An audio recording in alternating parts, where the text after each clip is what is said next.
Paris-Cuba, c'est 10 heures d'avion et 6 heures de décalage horaire. Vu du ciel, je découvre que la plus grande île des Caraïbes a la forme d'un crocodile.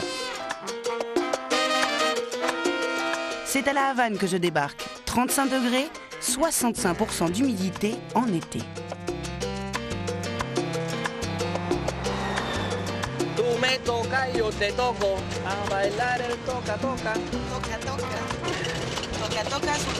Une Chevrolet décapotable 1952. J'ai pas pu résister.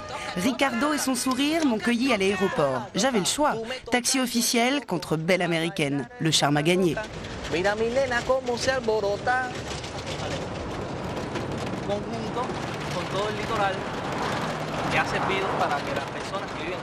Ricardo sera mon chauffeur le temps d'une première découverte. Il fait volontiers le guide auprès des touristes, mais officiellement, il est ingénieur, payé seulement 10 $ par mois.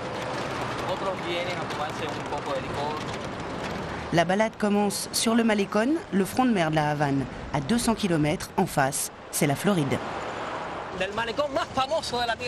C'est le Malecón, le front de mer le plus célèbre au monde. C'est le plus grand, le plus beau. Le plus beau d'Amérique latine.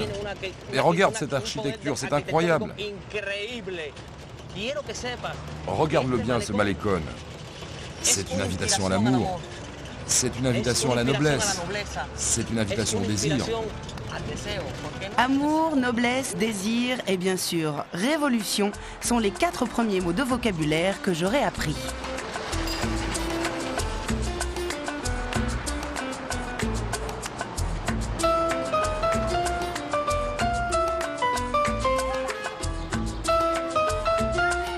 Les vieilles américaines, retapées, reliftées, mais toujours vaillantes. Déclarées patrimoine national par Fidel Castro, elles ne peuvent pas sortir du pays.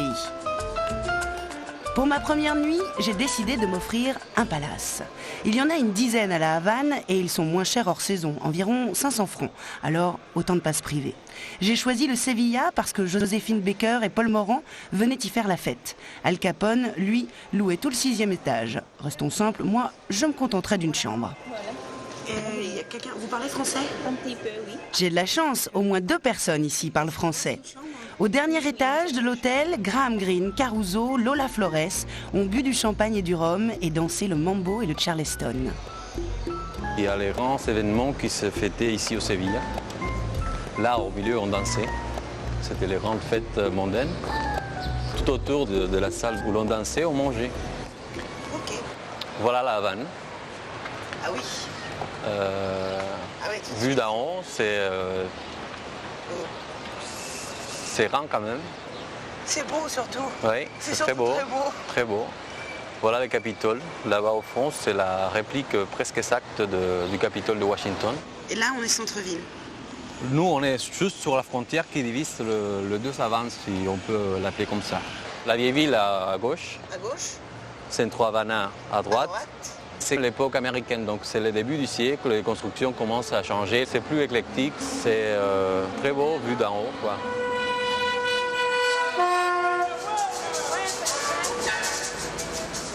Ici, n'hésitez pas à vous perdre dans les rues. Peu de problèmes de sécurité et une population généralement très accueillante. Les Cubains sont à l'école de la débrouille. Tout est bon pour se procurer des dollars. On me propose de tout, à tous les prix et toujours très gentiment. Cette fois, un billet à l'effigie du Che. C'est un faux, tellement faux qu'il vaut bien $1.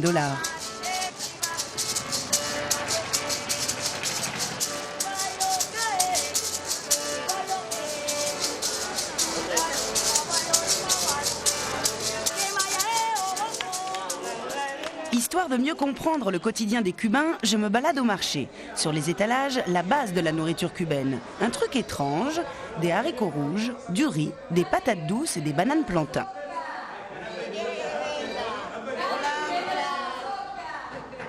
Tiens, des pesos cubains, la monnaie nationale. Elle est tellement dévaluée qu'elle ne vaut plus rien et pourtant les Cubains sont payés avec. Il existe une autre sorte de peso, le peso convertible, mais moi je n'ai payé qu'en dollars. 3 monnaies pour un seul pays, ça a l'air compliqué et ça l'est. Faites simple, prenez des dollars. Je peux vous payer en dollars? Vous préférez des dollars? Non, C'est pareil, c'est la même chose pour moi.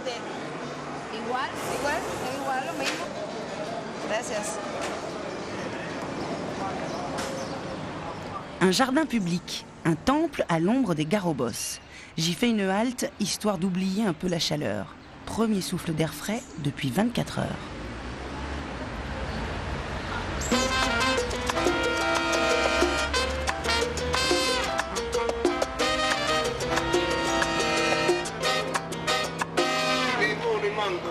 Mon vendeur de mangue et de citron a sûrement des ancêtres africains et peut-être aussi indiens. Sa grand-mère a pu être blanche, espagnole ou chinoise. À Cuba, toutes les races se sont mélangées au fil du temps, donnant des métissages très subtils.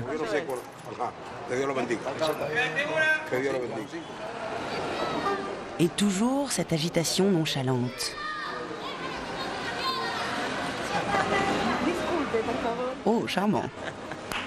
Je suis les rues de la vieille ville, classée patrimoine de l'humanité, pour aller place de la cathédrale. Bordé de palais de style colonial, ce chef-d'œuvre de l'art baroque fut construit au XVIIIe siècle par les jésuites.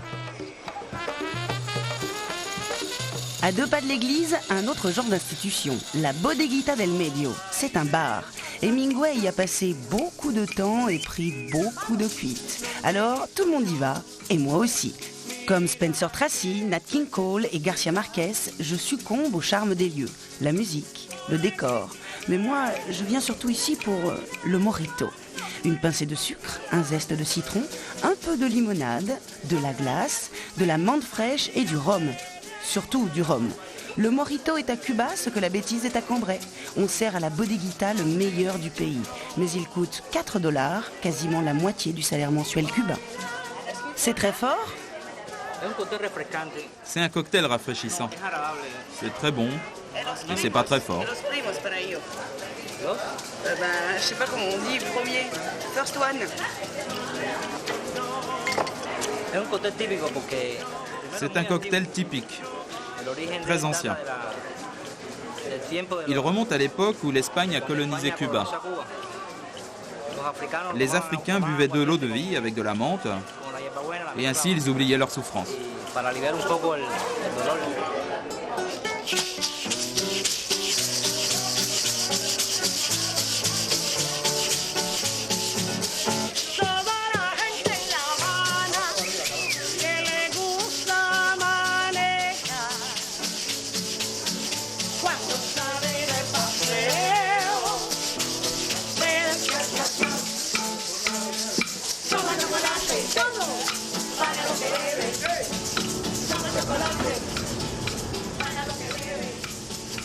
À la Bodeguita, c'est comme ça. On joue à Zorro et on signe à la pointe du stylo. Mais ne rêvez pas, vos initiales ou celles de votre maman ne seront quand même pas gravées pour l'éternité. Inutile de faire les malins. Toute la Bodeguita est repeinte régulièrement, escaliers, étagères et plafonds compris. Tant pis pour la postérité.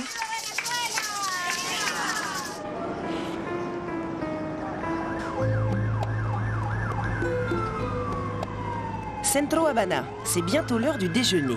Pour sortir de la routine et fuir les restaurants à touristes, j'essaye la solution du paladar.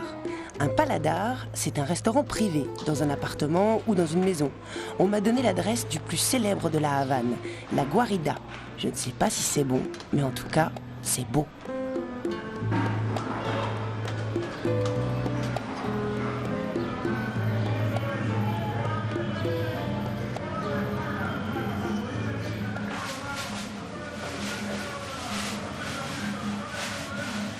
Les paladars sont soumis à des règles très strictes. Il n'y a que 12 couverts et donc il vaut mieux réserver. Je ne l'ai pas fait, tant pis pour moi. Mais je ne serais pas venu pour rien. J'aurais visité le lieu où a été tourné le plus célèbre film cubain des 10 dernières années, Fresa y Chocolate, une chronique d'amour homosexuel dans la Havane d'aujourd'hui.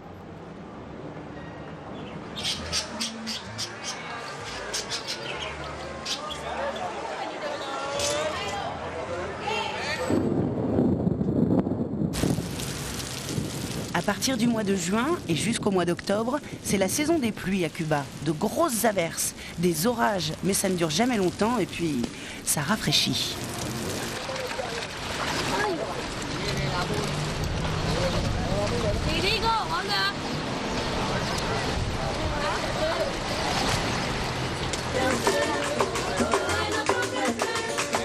Ah, bailar. Sí, sí. ¿Y por qué no? ¿Por qué?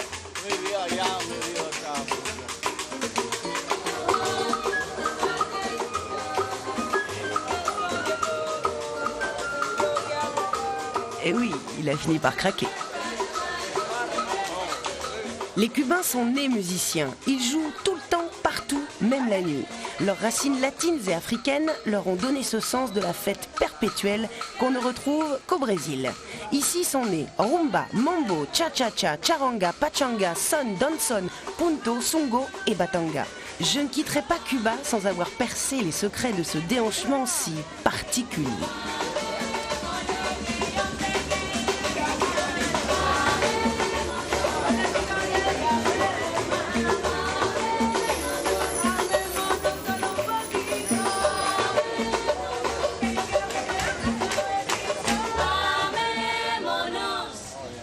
Para allá.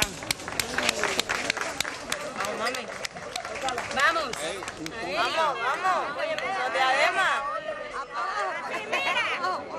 La importancia de aquí está en la sangre. Eso tiene mucha importancia, muchísimo. Cintura. ¿Por qué? En la cintura. Sabor cubano, ritmo cubano. ¿Por qué es importante? Porque da el sabor. Aquí cuando uno siente la Está la música que se le combinación mete a uno por la perfecta. sangre, le va aquí directo. Aquí a la cintura directo. ¿Es bueno?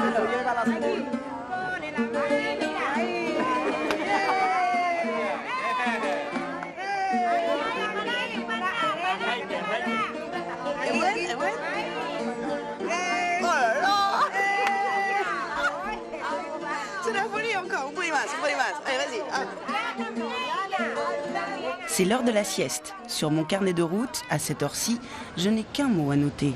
Calor.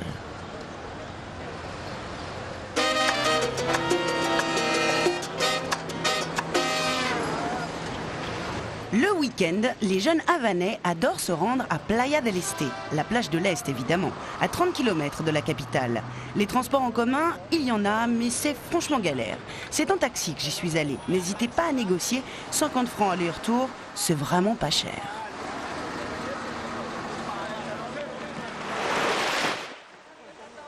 L'eau est à 30 degrés, et c'est la vérité, à 30 degrés. La température ne baisse jamais en dessous de 27, même en plein hiver. C'est une plage comme sur les cartes postales. Sable blanc, musique, et puis les jeunes femmes en bikini, jolies et peu farouches. Elles ont beaucoup contribué à la réputation de Cuba, au point de faire de l'île un des hauts lieux du tourisme sexuel. On les appelle les rineteras, les cavalières.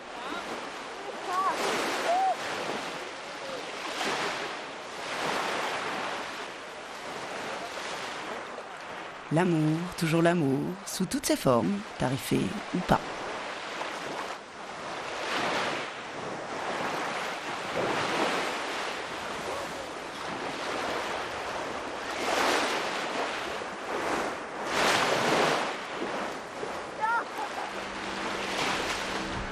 Messieurs les impérialistes, vous ne nous faites absolument pas peur.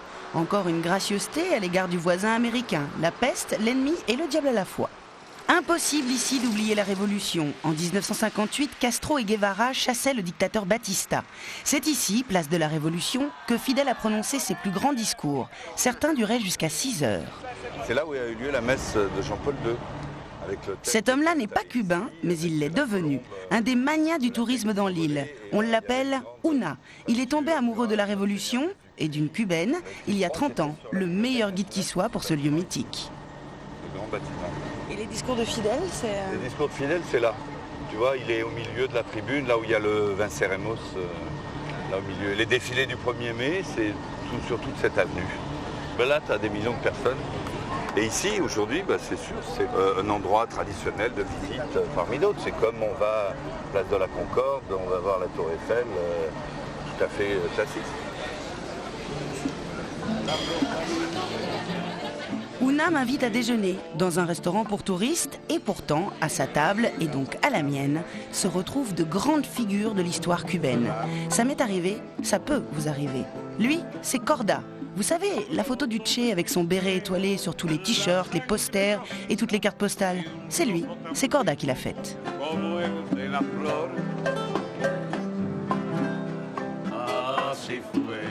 Lui, c'est Alberto Granado. Il est argentin. C'était l'ami d'enfance du Che quand il s'appelait encore Ernesto Guevara. Inconnu hier, Corda, le photographe du Che, est aujourd'hui une véritable star. Là, c'est Fidel. Et là, c'est le Che à la pêche à l'espadon. Et c'est Fidel qui a gagné. Ouais, Fidel a gagné. Et d'ailleurs, Hemingway lui a même serré la main. Ces salopards d'Américains avaient encore une agence de presse ici. Et dans leur dépêche, ils ont même dit que les espadons avaient été placés là par des sous-marins russes.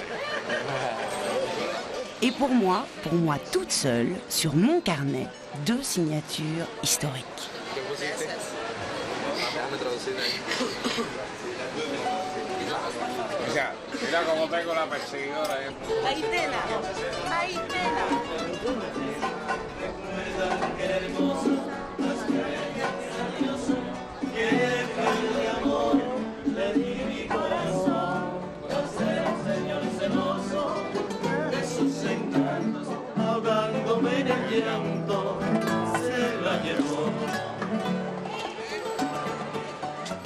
Centro Habana, le centre de la Havane, n'est pas aussi visité que la vieille ville. Et pourtant, on peut y découvrir beaucoup de choses. Ici, sur ce terrain de basket, a lieu une répétition du carnaval de la Saint-Jean. Ça, c'est une troupe traditionnelle. Elle existe depuis 1949. Elle s'appelle la Sultane. Notre troupe participe au carnaval folklorique de la Havane. Ici, on célèbre le carnaval dans tout le pays.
Je décide de partir vers l'est. Première étape, à 4 heures de route, Varadero, la plus célèbre des stations balnéaires cubaines. Pour y aller, je prends le bus, la Wawa. C'est pas très confortable, c'est pas climatisé et c'est rarement à l'heure. Mais c'est vraiment pas cher.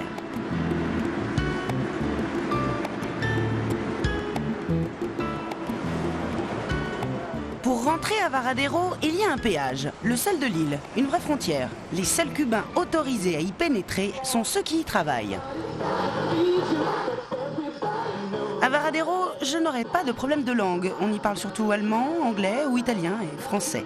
Varadero est un complexe touristique comme on en trouve partout dans le monde, avec toutes les activités comme sur un catalogue. Et la plage, superbe bien sûr. À vrai dire, je ne me sens plus vraiment à Cuba. Ici, il y a tous les ingrédients pour des vacances sur papier glacé. Un peu trop glacé, justement. En revanche, il y a à Varadero une attraction qui vaut vraiment le déplacement. C'est le delphinarium de la lagune. D'abord un show, bon, d'accord, mais après, on peut nager avec les dauphins. Et ça, faut pas passer à côté, c'est un vrai rêve d'enfant.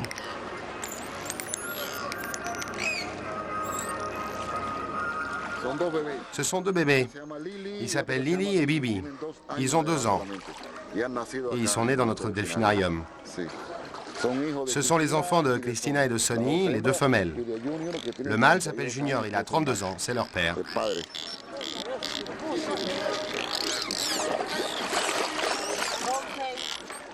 Qu'est-ce qu'il dit ? Poisson. Allez, encore un tour. Ok.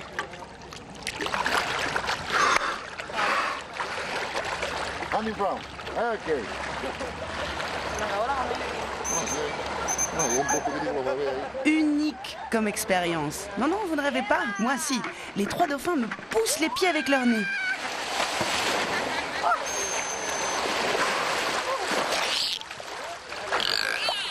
C'est génial.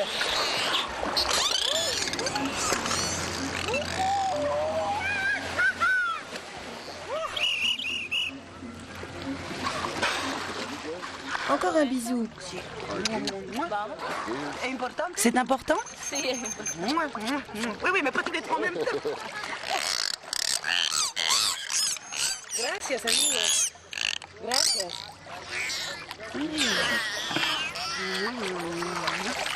Toi aussi. You like it? Yeah. Oh.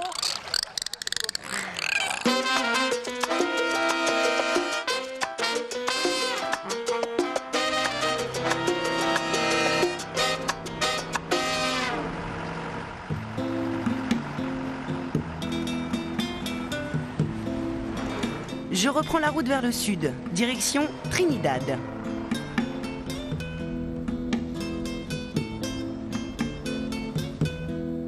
Trinidad, on dit que c'est la plus belle ville du pays, une cité endormie dans le souvenir du temps de sa splendeur à l'époque coloniale. Ce matin, au coin de cette rue, se prépare un étrange rituel, un combat de negritos. Les negritos, ce sont ces petits oiseaux tout noirs. Ils vont s'affronter, certes, mais pas à coups de bec. C'est tout simplement à celui qui chantera le mieux. Et cette version poétique de la bataille m'enchante. À Trinidad, je vais loger chez l'habitant. C'est le principe de la casa particular. Il en existe dans toute l'île, mais en dormant ici, vous replongerez au temps des colonies. Et ça, c'est un plaisir unique. C'est ici la maison d'hôte? Oui, c'est ici. Enchantée, je m'appelle Lidicé. Celui-là, il mordait avant. Tu veux voir la chambre? Viens.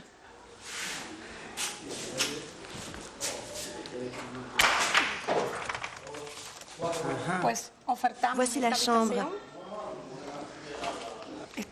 Elle est du style Louis XV. Il y a un ventilateur. Mais la nuit, on n'en a pas besoin parce que la maison est très fraîche, même si en ce moment il fait très chaud. Et les moustiques? Non, il n'y a pas de moustiques. On n'a pas besoin de moustiquaires. Et la lumière? Ici, on n'a pas de problème parce que c'est une zone prioritaire. Et l'électricité nous arrive de Varadero. Mais en général, il y a des coupures certains jours de la semaine pour économiser le pétrole. Dans tout Cuba, aux heures de pointe, on nous coupe le courant. Combien de temps? Pendant 1 ou 2 heures. Ça dépend des quartiers. En fait, les coupures de courant ont lieu plusieurs fois par jour, sauf pendant la diffusion des feuilletons télé. Les Cubains disent que le gouvernement veut éviter les émeutes. Lidicé, la propriétaire des lieux, est la descendante d'une riche famille de planteurs de canne à sucre. De la période d'or, il reste des images pieuses, des maisons, des meubles et quelques photos. Ils sont nombreux à Trinidad à avoir eu des parents fortunés.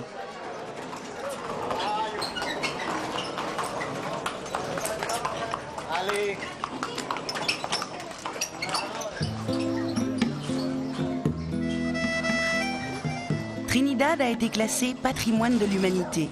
Les voitures n'ont pas le droit de rouler sur les pavés du centre-ville, on se déplace en carriole ou à pied. En général, les touristes ne s'attardent pas à Trinidad. Ils n'y passent qu'une journée. Moi, j'ai décidé d'y rester. Du côté de la cathédrale, j'ai trouvé le marché. J'en ai ramené de très jolis souvenirs. 18 francs pour ce chapeau. Pour nous, c'est rien, mais là-bas, ça fait 3 $.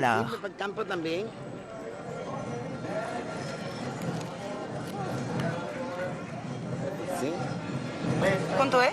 $3. $3. Vendu. Cette nappe est très ancienne. On n'en trouve plus que dans les musées. Et d'où vient-elle? Elle appartient à ma famille. Mon arrière-grand-père était riche. Il avait une fabrique de tabac et beaucoup de biens. De la porcelaine, une belle maison, une ferme. C'est lui qui me l'a offerte. J'ai mis longtemps avant de me décider à la vendre. Mais pourquoi? Parce que je ne m'en sers pas. Et puis j'aimerais bien avoir d'autres choses, comme un magnétoscope par exemple.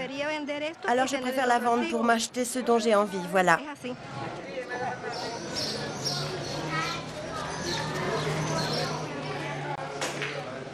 Retour à la Casa Particular.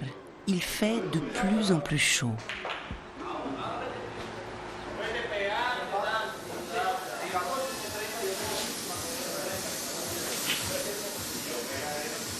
Un des avantages de la maison d'hôte, c'est qu'on y mange en général assez bien. Je ne suis jamais tombée malade à Cuba. J'ai mangé de tout, enfin, surtout du porc et du poulet, mais j'ai évité l'eau du robinet, pas toujours potable pour nos estomacs occidentaux. Le soir, la température ne baisse toujours pas. Je n'ai même plus le courage d'écrire. Il fait toujours aussi chaud. Et là où je vais demain, il paraît que c'est encore pire.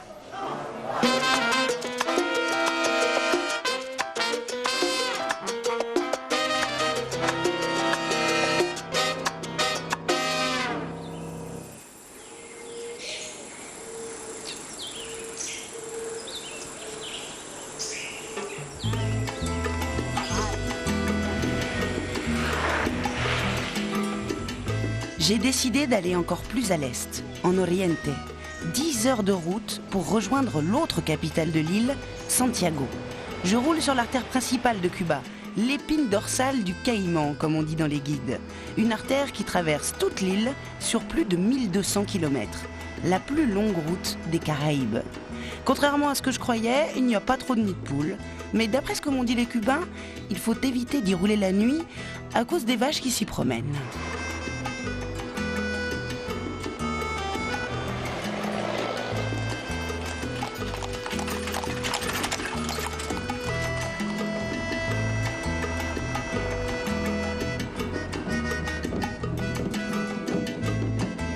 Santiago, c'est surtout la capitale de la musique. Son carnaval est le plus fou de Cuba. Il a lieu au mois de juillet, mais on le prépare toute l'année, dans chaque quartier. Je me retrouve dans le quartier des Hoyos. Il a mauvaise réputation et c'est le plus pauvre de Santiago. Allez-y les mains dans les poches, le laisser-passer, c'est un sourire et un verre de rhum. Tu vois, ça c'est du rhum. Et le rhum, ça nous donne des forces pour jouer. C'est notre essence à nous. Et sans essence, une voiture n'avance pas.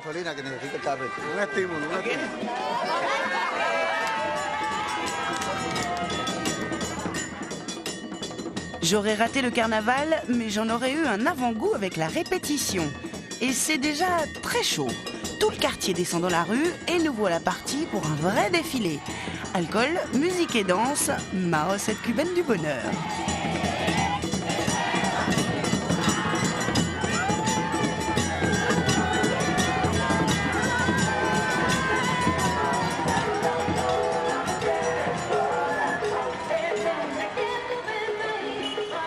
Bienvenida à Santiago. La révolution y est née. C'est un bout d'Afrique au bout des Caraïbes. Le tourisme de masse n'est pas parvenu jusqu'ici. On y vient avant tout pour découvrir l'âme cubaine.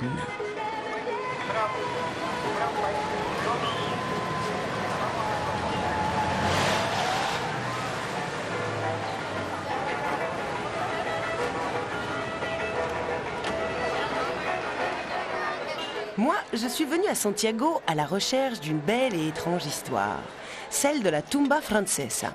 À la fin du XVIIIe siècle, pour fuir la révolution qui gagnait les Antilles, les colons français se sont installés à Cuba avec leurs esclaves. J'ai voulu rencontrer leurs descendants.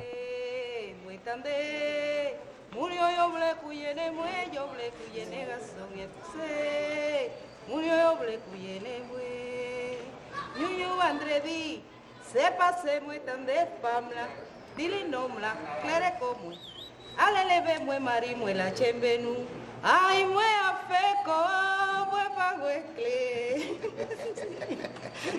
française, hein? Bienvenue, française. Qu'est-ce que ça raconte? Ça veut dire, les gens auraient préféré que je ne voie rien. Mais un jour, dans la rue, j'ai bien entendu la femme dire à l'homme qui était avec elle, « Vite, remets-moi mes chaussures, car mon mari va rentrer et il va nous tomber dessus. »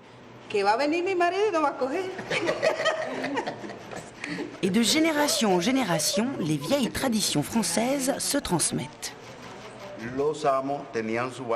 Les maîtres avaient des danses très raffinées, comme par exemple le rigodon, le menuet, le quadrille. Les esclaves, eux, ils ont voulu prouver qu'ils étaient capables de danser comme leurs maîtres, mais sur des percussions, bien sûr.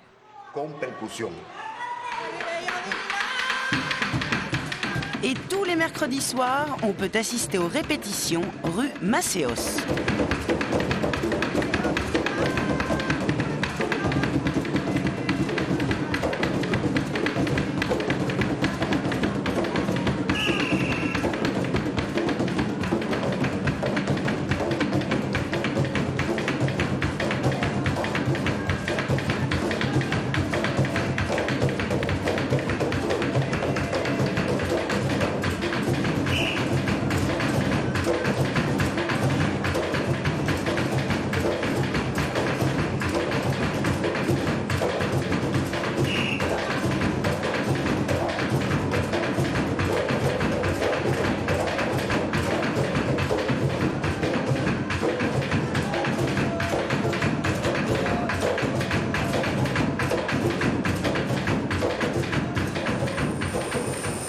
Pour visiter le nord de l'île, un stop à La Havane. 16 heures de route contre 1h30 de vol. Cette fois, il n'y a pas photo. Pour 500 francs, je prends l'avion.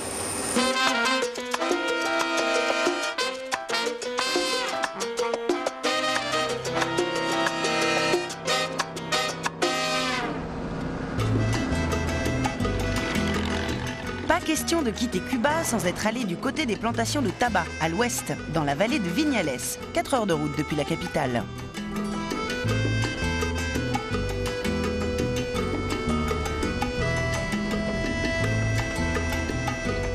C'est ici que naissent les célèbres cigares de La Havane.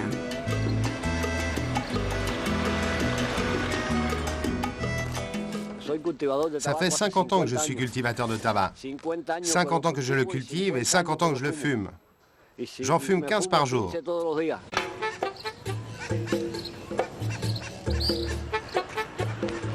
Sur la route de Viñales, j'ai rencontré Dago. Ah, vous ne pouvez pas le rater. Il a une Jeep 1928, moteur d'origine et quelques problèmes de carburateur.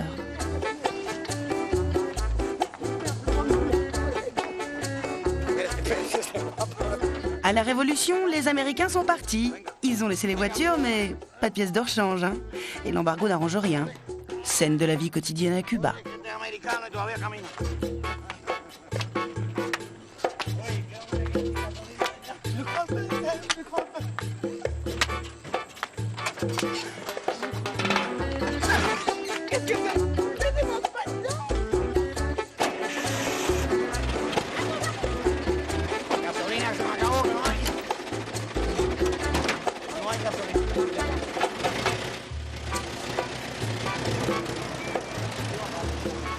Et à part ça, Dago tient le meilleur paladar de Viñales. Son resto s'appelle Chez Dago. Restons simples. Tu as toujours été à Viñales? Depuis toujours, ça fait 48 ans. 48 ans que je vis ici. Regarde ce soleil, ça c'est Cuba. Oui, le soleil, mais si on veut pas s'arrêter encore, pensons à l'essence. Combien coûte l'essence? Très cher. Presque $1. Et pour nous, c'est beaucoup.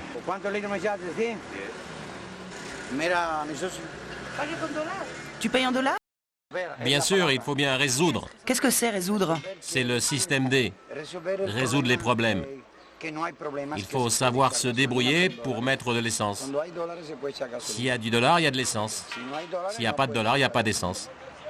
Donc la solution, c'est le dollar. On n'a pas de pétrole, on n'a rien. Cuba est longue et étroite, on n'a même pas de grand fleuve. Au niveau de l'énergie, on est très mal.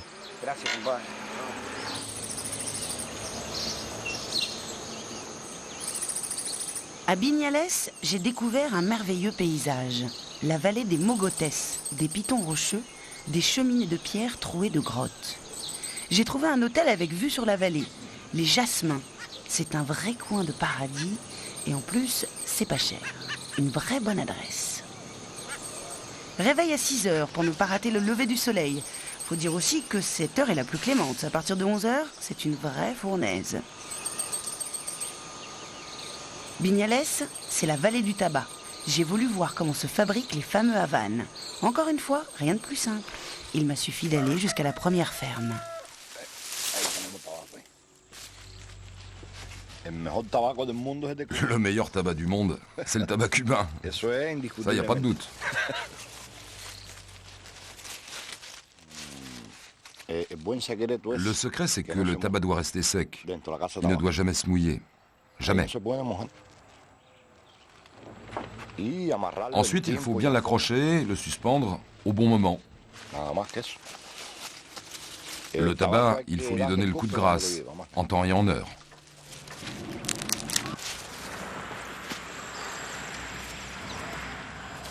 Pedro habite avec sa famille une ferme traditionnelle au toit de palme. On appelle ça un bohío.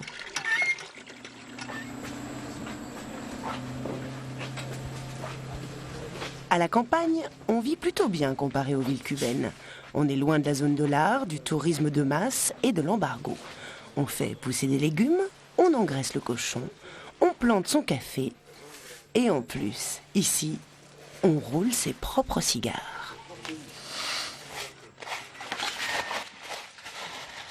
Vous voyez, on retire d'abord toutes les nervures de la cape, mais aussi de la tripe, celle du cœur.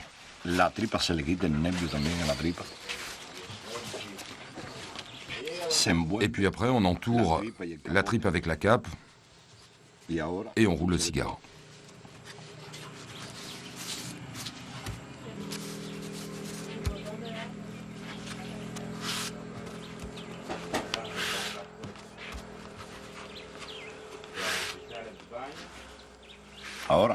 Et après, on le fume.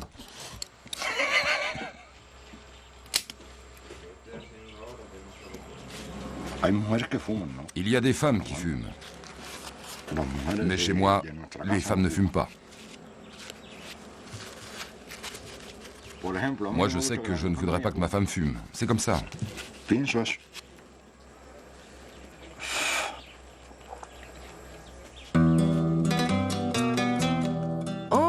Pour le lourd de cubain, mais la Sainte Vierge ici, c'est le Che. Le commandante s'est réfugié à l'époque de la fameuse crise des missiles dans cette grotte mythique que me fait découvrir Gilberto, le guide local. Le prix de cette visite culte est à votre discrétion. Ici, c'était la salle à manger des officiers.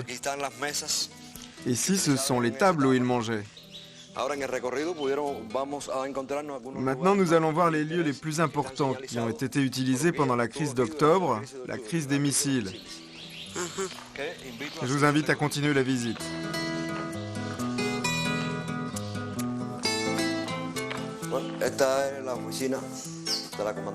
Et là, nous sommes dans le bureau du commandement, le bureau du Che pendant la crise des missiles. Les tables et les chaises sont d'époque.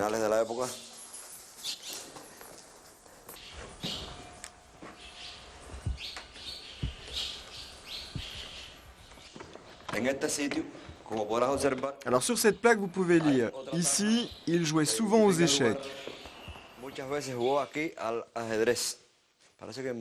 On dit qu'il s'asseyait ici pour se changer les idées.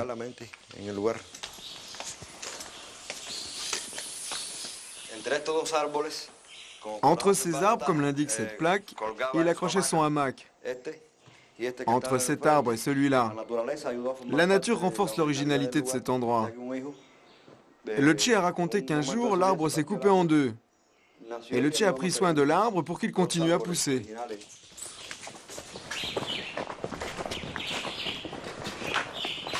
Qu'est-ce qu'il fait, les petits?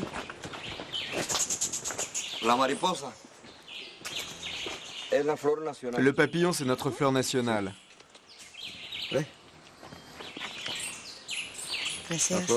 Elle est belle et elle sent très bon.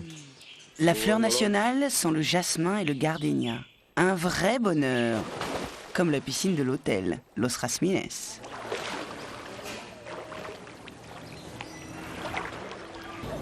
Mon voyage touche à sa fin, mais avant mon retour à la Havane, un dernier mojito pour la route. De toute façon, c'est pas moi qui conduis.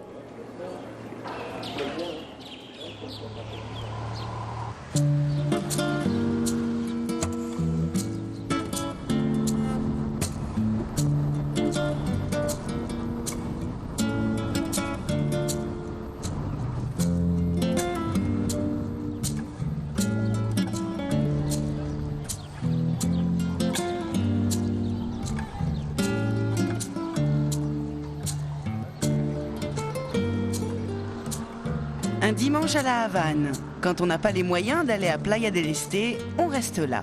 Et où peut-on se baigner? Sur le Malecón. C'est la plage des citadins.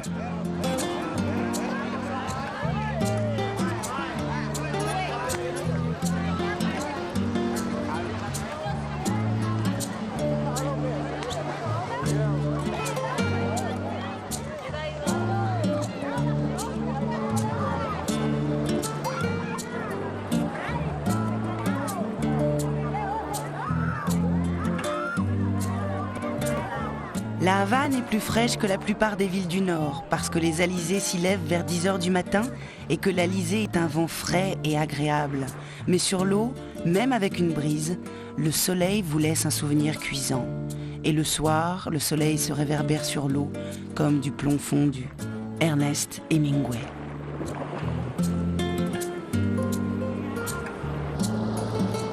Pour oublier la chaleur, Hemingway avait l'habitude de se réfugier dans les bars. Pour changer des mojitos de la bodeguita, il buvait des daiquiris au Floridita.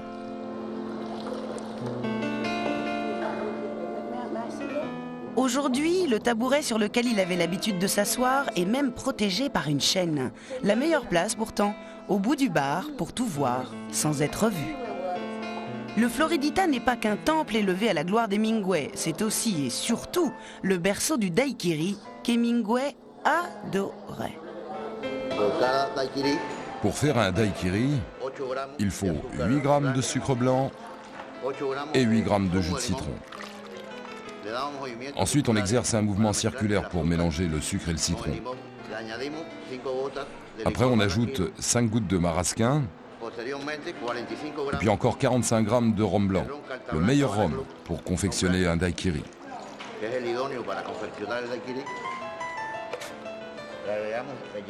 Un peu de glace pilée, avant de mélanger tout ça pendant 30 secondes environ. Et enfin, on sert le daiquiri.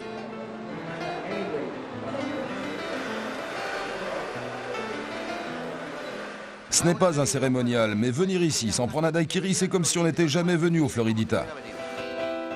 Et Hemingway l'aimait tant qu'il a même inventé une formule spéciale. Le daiquiri papa, c'est son surnom. Double dose de rhum et surtout pas de sucre. Petit joueur, s'abstenir.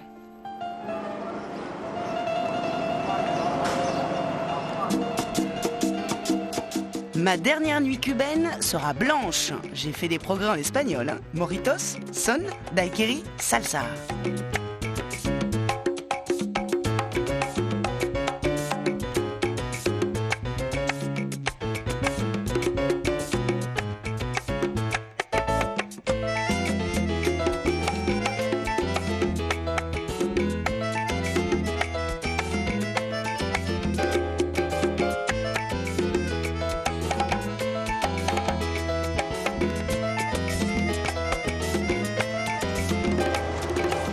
Le jour du départ, au petit matin, je retrouve Ricardo et sa vieille Chevrolet. En route pour l'aéroport, déjà nostalgique, je m'offre un dernier détour par le Malecón.